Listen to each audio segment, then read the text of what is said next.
11वां अध्याय। जब वे यरूशलेम के निकट जैतून पहाड़ पर बैतफगे और बैतनियाह के निकट आए, तो उसने अपने चेलों में से 2 को ये कहकर भेजा, अपने सामने के गांव में जाओ और उसमें पहुंचते ही एक गधी का बच्चा जिस पर कभी कोई नहीं चढ़ा, बंधा हुआ तुम्हें मिलेगा, उसे खोल लाओ।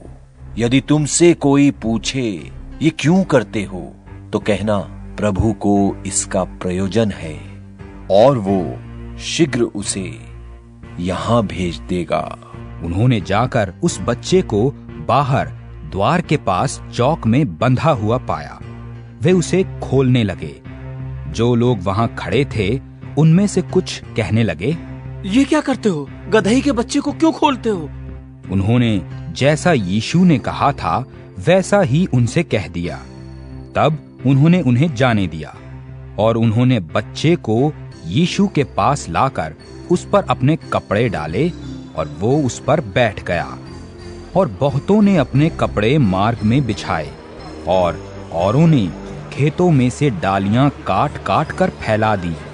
और जो उसके आगे आगे जाते और पीछे पीछे चले आते थे, पुकार पुकार कर कहते जाते थे, होशाना, धन्य है वो जो प्रभु के नाम से आता है, हमारे पिता दाऊद का राज्य जो आ रहा है, धन्य है, आकाश में होशाना।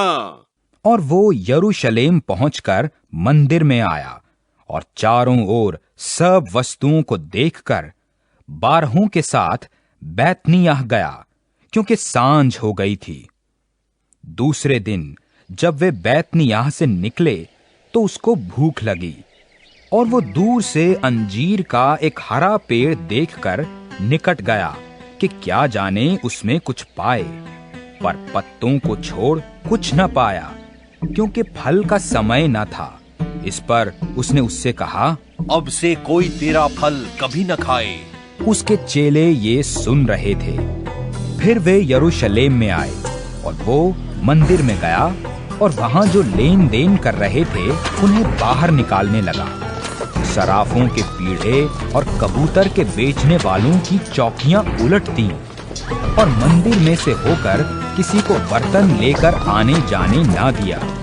और उसने उपदेश करके उनसे कहा, क्या ये नहीं लिखा है कि मेरा घर सब जातियों के लिए प्रार्थना का घर कहलाएगा? पर तुमने इसे डाकुओं की खोह बना दी है। ये सुनकर महायाजक और शास्त्री उसके नाश करने का अवसर ढूंढने लगे, परंतु उससे डरते थे, क्योंकि सब लोग उसके उपदेश से चकित होते थे। और प्रतिदिन सांझ होते ही वो नगर से बाहर जाया करता था। भोर को जब वे उधर से जा रहे थे तो उन्होंने उस अंजीर के पेड़ को जड़ तक सूखा हुआ देखा। पतरस को वो बात स्मरण आई और उसने उससे कहा, हे रब्बी, देख, ये अंजीर का पेड़ जिसे तूने श्राप दिया था सूख गया है। यीशु ने उसको उत्तर दिया, परमेश्वर पर विश्वास रखो।